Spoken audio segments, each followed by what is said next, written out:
Here's Johnny. Close your eyes. This world is not what you think it is. Kill the programming. This world is not what you think it is. You and I, and most people that talk about this, we have no like direct access to knowledge about space. This is all being given to us by other people. You believe in the moon landing, right? I used to believe in the moon landing. You don't anymore?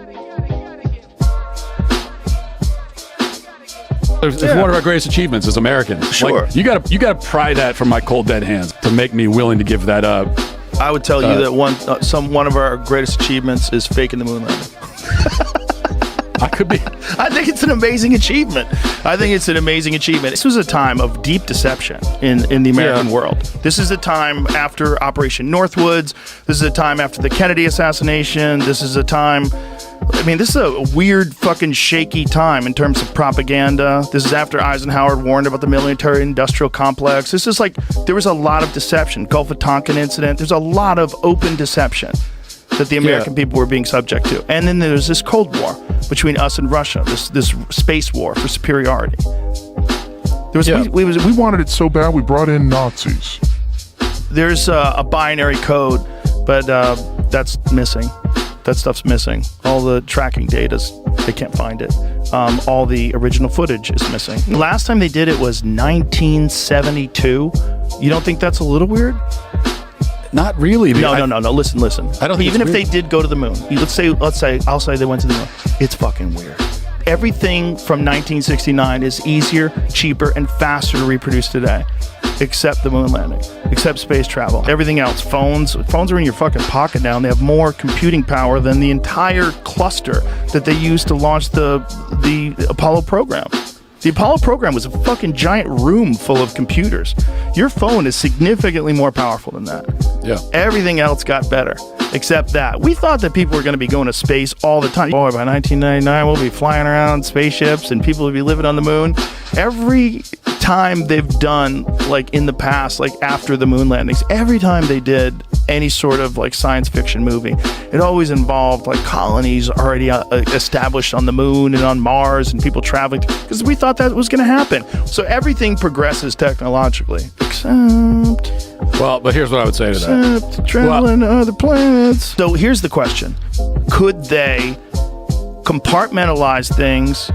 The people that make the rockets, what you're doing is you're making a specific part, and this guy's making another part, and you have the engineers put this thing together. Of course they could.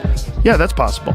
Could they get enough people to shut the fuck up because it's in the best interest of national security? Of course they could. And you could probably get away with doing something like that with a few hundred people. And you could get a few hundred people of high-ranking people that have top secret clearance to keep their mouth shut, especially in 1969.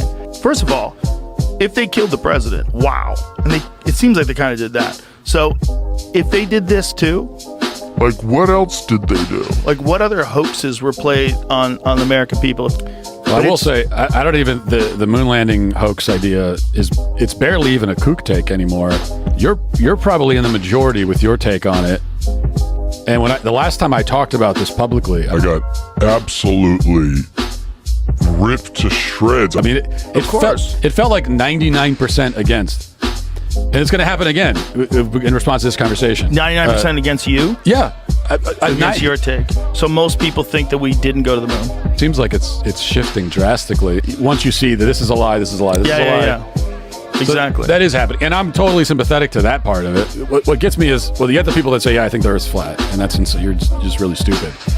But what I was more fascinated by the, like, 80% of people who... 80% of the flat Earth crowd, 80% of them, their take was, well, I'm not saying the Earth is flat, but I'm open to it. So I'm open to the possibility. How are you? I get it if you're just completely stupid and you got sucked into this cult thing, but what I don't get is how can you be on the fence about the shape of the Earth?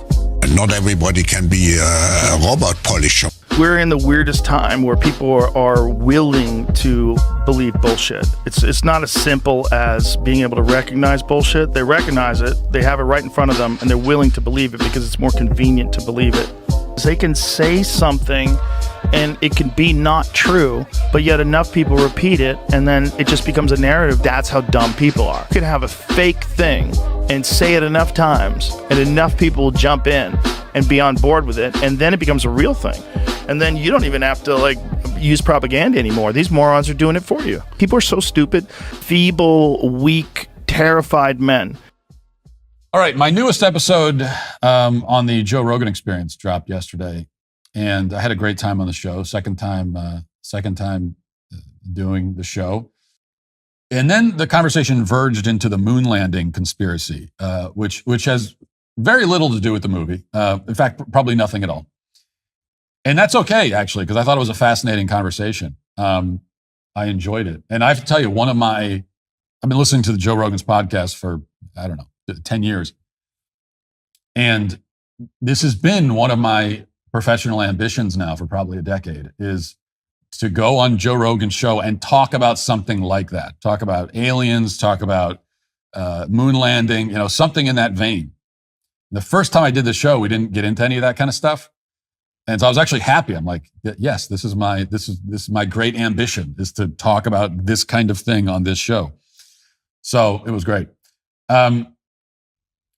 And I was the one who sort of brought it up. I brought it up as an aside in some other context. We were talking about flat Earth. Okay, so that's another thing. We're talking about flat Earth theory, which Joe's not a flat Earth guy. And then I mentioned the moon landing conspiracy theory as an aside. I thought that Joe was a moon landing believer like I am. I know he had a joke in his Netflix special recently about denying the moon landing. I wasn't sure if that reflected his actual views. And we talked about it. It turns out that, as he explained, he doesn't outright deny the moon landing, but he is much more open to the possibility that it is a hoax than he was in the past. So I'll play a little bit of that conversation. But this went on, like I said, for like an hour. I think it's worth going and watching the whole thing. But this is about 2.5 minutes of that exchange. Here it is. The Joe Rogan Experience. You're moon landing. You're not you believe in the moon landing, right? I used to believe in the moon landing. You don't anymore? I had a joke in my act about it, that before COVID, I would have told you vaccines the most important invention in human history. And after COVID, I'm like, I don't think we went to the moon. Yeah, I know that was in your, but Yeah. you actually think that? I think there is a less than zero possibility that we did not go to the moon. Oh my gosh. I know. Why do you think we went to the moon? Because it's exactly what you just said about, well, there's a lot of reasons, but the main thing is what you just said about the Earth. The vastness of the conspiracy that would be required to fake that. It's so vast that it's a lot more incredible to believe that we faked it than to believe that we just went. And going to the moon, it's a massive achievement. But I think the greatest human achievement of all time. But even so, to fake it would be even more massive, because not only would you need all of these, the space agencies and all the different whatever people in American institutions to be colluding, but you'd also need foreign governments, including adversarial foreign governments, who at this point certainly would know we faked it, and for some reason haven't blown the lid on it. So they're letting us take this achievement that they know. Like, why haven't the Russians come out and said all those things you're saying are true? Right. I don't argue with any of the things you're saying.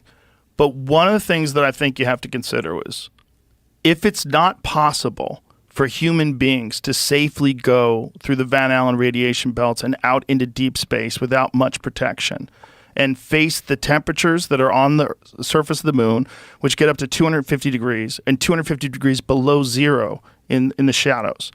There's no environment there. It's hostile beyond belief. Micrometeorites are flying into the moon all the time. They're flying through space all the time. We've never had a single biological organism go out into deep space, past the Van Allen radiation belts, and then come back to Earth and come back alive, except human beings during the Apollo missions. Saying that it was a hoax is an assertion of it's not you're not just denying an event, you're asserting a whole other event that you say happened instead. And there is evidence that we went to the moon. Now someone who's a skeptic might say it's not enough evidence or it's not good evidence. There's evidence. There's eyewitness. There's people that went and came back and told us. There's footage. There's a lot. Okay. There is evidence. Okay. But there's no evidence of the hoax. No one has come and said, here's my affirmative evidence that this hoax happened. It's never happened. Okay, so I kind of gave myself the last word in that clip. Like I said, the conversation goes on for an hour, so you have to watch the whole thing. But I think it's a pretty fair summary. Joe's primary issue, his main bone of contention, is though not only, his main is the Van Allen radiation belt, which he says humans might not be able to cross. And my main rebuttal, as you just heard, is that there is strong evidence we went to the moon. Meanwhile, there is precisely zero evidence of the hoax. None. Now, what would the evidence of the moon landing hoax be? Okay, not evidence that the evidence of the moon landing is not good. I'm not talking about that evidence. What kind of evidence could you possibly present to prove that this hoax happened? And, well, I don't know. I mean, that's kind of up to you. That's your burden of proof, not mine. But even something like somebody who was involved in it blowing the whistle, somebody coming out and saying, hey, I was there when this hoax happened, or even I talked to the guy who was there when it happened. Now, that would not be good evidence. That'd be still pretty weak. If all you could do is say, well, yeah, I talked to a guy who was there, or I talked to a guy who talked to a guy. But we don't even have that. And we certainly don't have any firsthand eyewitness testimony. Because guess what? Firsthand eyewitness testimony is evidence. It's not proof. It's not proof, but that is evidence. It's just like it's evidence in a crime. Eyewitness testimony can be wrong. We know that, but it's evidence. I mean, you certainly, if a prosecutor has eyewitness testimony that somebody killed a guy, you're going to bring that person in and they're going to testify in court. Of course they are, because it's evidence. If it's the only evidence you have, it's probably not going to be enough. But if it goes along with other pieces of evidence, then you got a pretty strong case. Well, over here, there's no physical evidence of any kind of this hoax happening. No one's ever found whatever the site where they staged the moon landing or something. That's never happened. But you also don't even have the eyewitness testimony. And that's kind of what I was getting at with Joe also, that you're not only asserting this event, but you're asserting a conspiracy where everybody that involves hundreds of people, probably. I mean, there's hundreds of people who were involved in the conspiracy and or would have to have direct knowledge of it, right, in order for this to happen. And yet, we've heard nothing from any of them. Decades and decades have passed. And so you've got all these people who work together on this conspiracy, all these people who have knowledge of it. None of them have said a word, not one word ever in decades. That's pretty incredible. And I say incredible in the most literal sense. It's just very hard to believe. So I still stand there. I'm still a full-time, full-on moon landing believer, but I did enjoy the conversation. No amount of evidence will ever persuade an idiot. No amount of evidence, it seems. No amount of showing you 100 or 1,000 proofs will ever get your blinded eyes to see. Oh, no amount of evidence will ever persuade an idiot. No amount of evidence, it seems. How quickly with your condemnation without real investigation sounds like ignorance to me.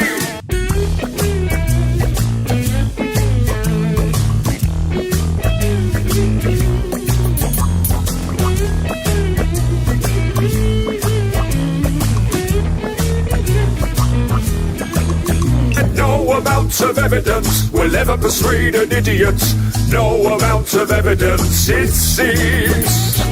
No amount of showing you 100 or 1,000 proofs will ever get your blinded eyes to see. Oh, no amount of evidence will ever persuade an idiot. No amount of evidence, it seems. How quickly with your condemnation without real investigation sounds like ignorance to me.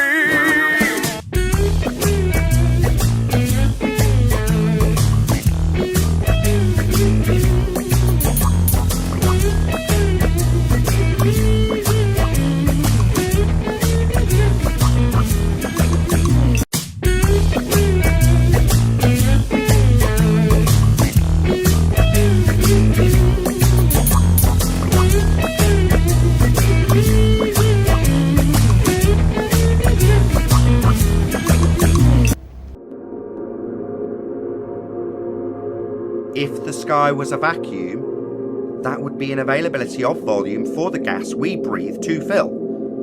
And fill it must. That's what gas does. It expands in all directions. So the gas we're breathing, which is at pressure, would fill the sky vacuum. Now their response is often to say, well, we have a gas pressure gradient, which is merely a delta of the original question and assertion when you've got a sky vacuum belief. How can you have gas pressure in the first instance without a container? And they would say, well, a delta of gas pressure gradient is something we experience. It's like, well, how did you achieve the gas pressure in the first place without containment? And the answer is you can't. It stands directly in violation of several natural laws. Without the container, there can be no pressure. Therefore, if the sky was a vacuum, as asserted in the heliocentric rhetoric, then the gas we breathe would fill the space. Outer space, claimed to be a vacuum, is fake. Therefore, any claims from that claim to be sky vacuum are automatically fake.